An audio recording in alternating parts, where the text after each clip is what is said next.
Like, you know what I'm saying? So I get that. Tell me that about shooters, because I asked him the other day, why can't shooters guard shooters?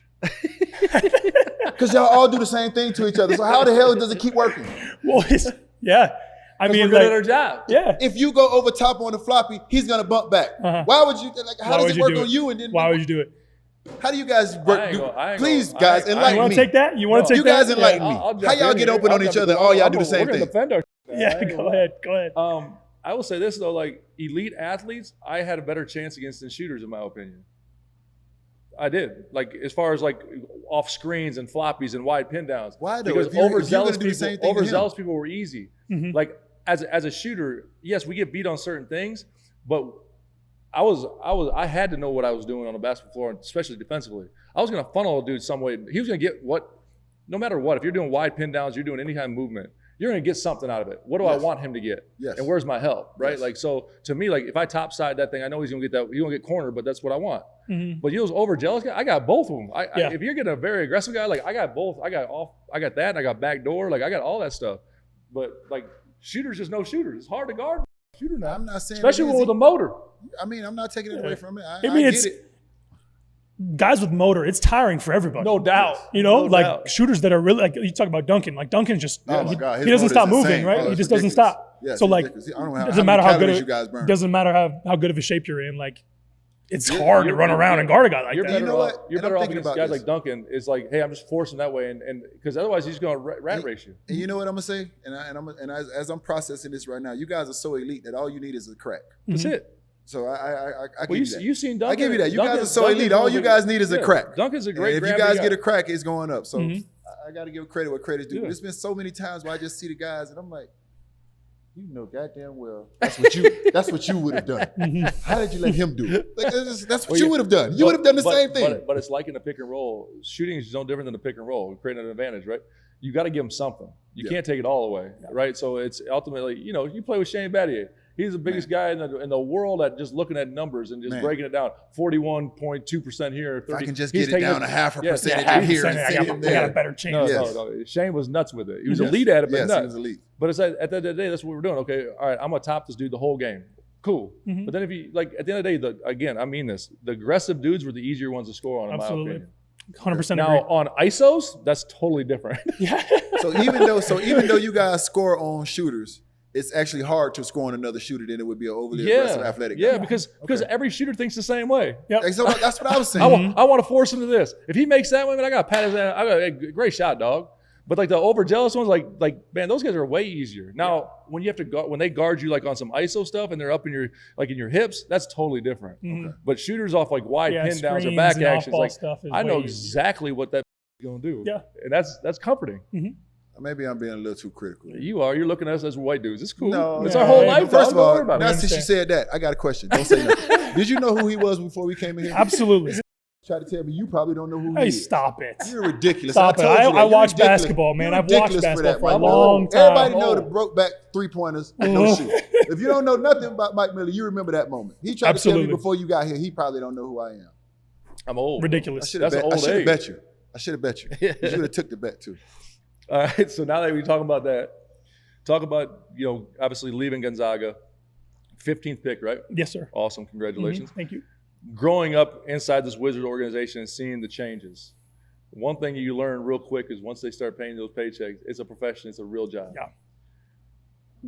Who did you lean on as a rookie there to help you kind of guide you through this, and now seeing these changes? You know, you're gonna have to start helping some of these other young kids. So it's a full circle. Yeah, I mean, you have to learn how to be a pro fast. Yep, real quick. And like, I mean, we've changed multiple times. Yep. I've played for 2 coaches. I've had 2 front offices. Wow. So like, change every year, pretty much. And like, you have to separate the business and the game. Yes. And you have to learn that really fast. And so like, the 2 guys that I leaned on for that specifically were KCP. Yep. He was one of my vets. That's a good KCP. one. Great guy. Yes. Helped me a lot through the struggles of the first year. That was the year of me like trying to get on the floor, trying to find minutes, make an impact in other ways besides shooting in order to stay on the floor longer. Like KCP was my guy for that. And then do you guys know the name Anthony Gill? Oh yeah. Yeah, kind of got under our bench, like, you know, one of the best teammates I've ever been around, full stop. He works his tail off. He is always in the gym. He's in the best shape of anybody on our team, and he barely plays. Love that. And so I'm sitting. Shout out to Anthony. AG, if you're listening, shout out to you. I got into the gym when I was a rookie, and I looked around to see who was working hardest, and it was him out of all of our guys. Wow. And so I'm gonna go hang out with him. I'm gonna do what he does, and I'm gonna learn from him. And he just so happened. By the way, tip my cap to you for not understanding that as a rookie. Yeah. As I'm on the side now, on the agent side of business, when I help these young kids come in, that's probably a product of obviously playing the amount of years in college that you did, but young kids understanding and of having that kind of awareness. Okay, who am I going to identify myself with? Who am I going to learn from? That's going to lead me in the right direction and not take me to deep waters and drown me.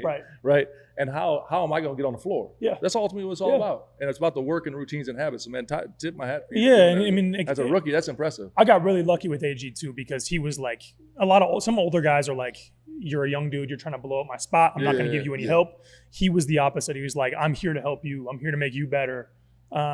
He poured advice into me and poured himself into me to help me, and all I was there to do was just take his advice, work as hard as he did, and let the cards fall where they may. People don't understand though, it's a business. It totally is. Because you have a situation there where 15 guys all are trying to get a spot. Yeah. Yes. And what you said right there, and there's none of them are unselfish like that. No. And so we talk about it all the time on conversation. Obviously, our podcast is called OGs. Having real OGs in the locker room are super important, because it's like it's leading and guiding, and that without and being comfortable with who we are and at what stage of our career we're in. And in Washington, you just haven't had that really. No. You've had all young players, and they keep and they have to keep trying to hit in the draft. It's part of the deal. Right? It's part of the deal. It's part of the deal. But I got to give credit to Will and them guys. Credit where credit's due. They're starting to get mature. They're starting to get CJ McCollum, Marcus Smarts. They're starting to get some of these dudes in here that can help. Hopefully these younger kids like the Trays and obviously Bub from last year, and they're helping these dudes. So and it's crazy. This is year 5 going to be year 5 for me now, and I feel like a vet on this team, even though I'm really not. I'm really not. It's nuts. Like I feel old, but then you like the moment you bring a guy like Marcus or a guy like CJ or Chris Middleton into our locker room, like just their presence. And like their presence is like everyone kind of like tightens up, champions. And so it's only a good thing for them, or only a good thing for us to have them in our locker room. And they they got traded at the deadline to us last year, Marcus and Chris did, and were nothing but helpful. Yeah. So and now CJ's coming in there too. I mean, obviously lose Jordan, but CJ's coming in there, and it's another one who can help and thrive. That's good, really good. Yeah. I mean, you touched on it earlier, but I mean, the rebuild after Bradley Beal and different things like that, you have an opportunity to go 4 years of college and different things like that. How does that help? Because often we don't see that too much anymore. How does that help the maturity of a lot of things that you're going to deal with? Because we don't see kids go. I see them. When I was with Miami playing that OG road, they were coming in at 18 and 19. I'm telling these motherfuckers what kind of lotion to use and where they get the chapstick from. Like, hey man, did you use your deodorant today? You brushed your teeth this morning. Man, listen, I'm talking about hygiene when they come in, because they're so young. You did 4 years, so obviously you skipped that. But you're dealing with a whole different set of problems now. Totally. You didn't expect. What you talking to him about? Man, what kind of lotion you use, young fella? Can't you come in here with your whole face dry? Did you wash your face this morning, man? What is that on your face? Like, hold on, man. Let me give you some. This is what I use. This is the deodorant I use. Come sit down. Let me teach you something. This is the chapstick I use. Your mouth dry as hell. Like, I'm going through a whole process of that I didn't even know what I was going to deal with. He skipped those phrases, obviously. He had 4 years of school. He know what his deodorant is. He know what lotion he like.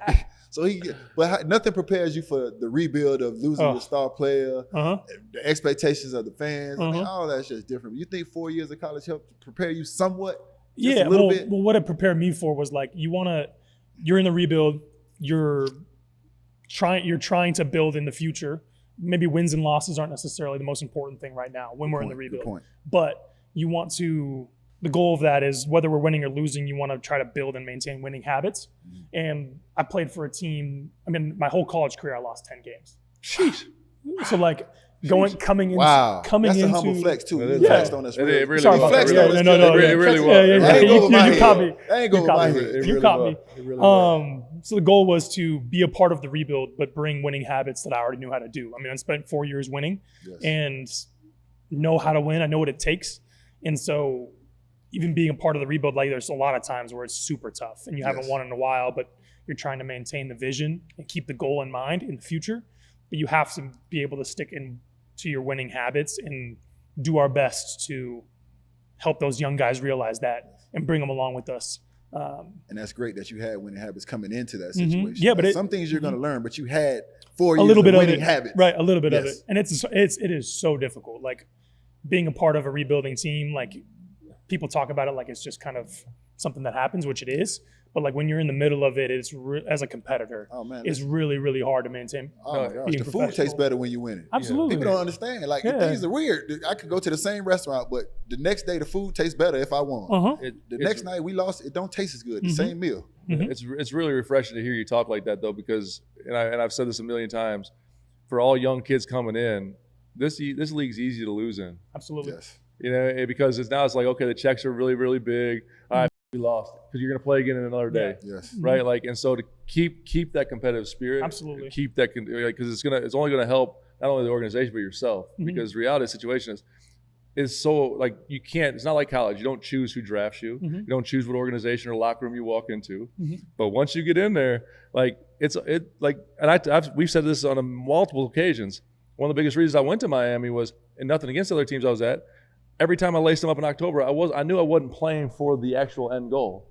That's frustrating. And so you start, but losing's easy, and you got to have some serious conditioning and endurance for it. Yeah, absolutely. And it's it's a unique situation to be in, and you see it all the time too when guys are, a part of a rebuilding team, and they maybe get traded at the deadline. And like, that's when you get to show if you've been maintaining your winning habits. Is if you get put into the spotlight right away, or like things change fast in the league. Like Oklahoma City was a 24 team 2 years before they won the title. Yes, and like you got to be a winner right away. And so so things change super fast, and you got to make sure that those habits are sharp. And you got to be ready to go. And you guys got champions in the locker room now. Absolutely, you know what I'm saying, and that's huge. That's big to have guys that have been there and knows what it takes every single day. Because certain things where another guy might be like, oh, he's a little off his game today. It's cool. No, it's not cool. Yeah. Every day I'm on your ass.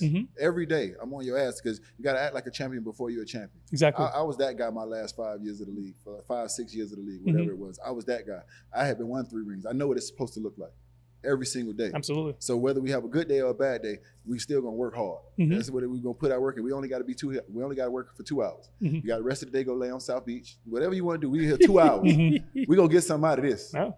You know what I'm saying? You're right. Summertime is here, and it is my favorite time of the year. Ladies, come on with them sundresses and them bikinis and them cheeks out. Fellas, get them beach bars and them 6-packs ready with them hoochie daddy shorts. But that is only one part of it. That is the daytime. Trust me, nighttime is just important. 2 things can be true. She can enjoy herself, but not enjoy you. Make sure you handle your business. Rose Sparks gonna take care of that. Finish the game. Rose Sparks is a 2-in-1 treatment for you guys that need more control erections and the fellas that need a secret weapon. Don't be afraid to tap in and be your best version now. After Rose Sparks dissolve under your tongue, you got 15 minutes to showtime, my boy.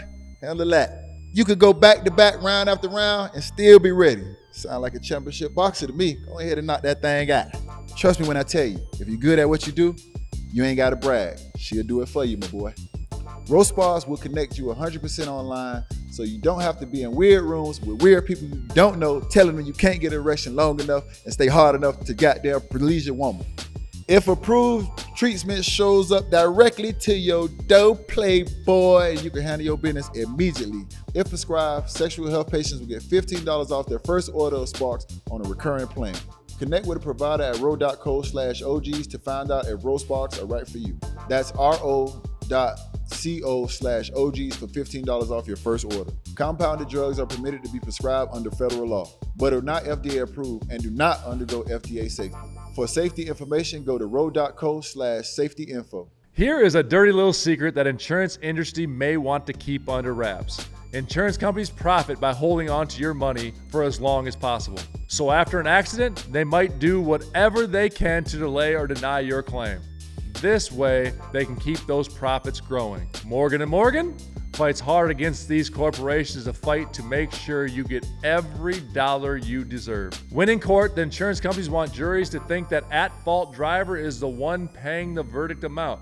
Meanwhile, it's really the insurance companies who are covering the cost. When Morgan & Morgan takes on a case, they're almost always going after the big insurance companies and not the individuals at fault. Morgan & Morgan fights hard for their clients, and these corporations know that. A recent client in Pennsylvania just received $29 million. That's $29 million.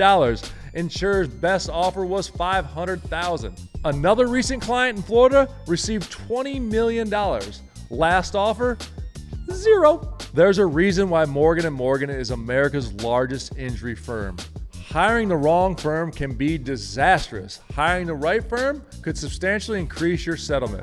With Morgan & Morgan, it's easy to get started, and their fee is free unless they win. Just visit forthepeople.com/OGs or dial #law 529.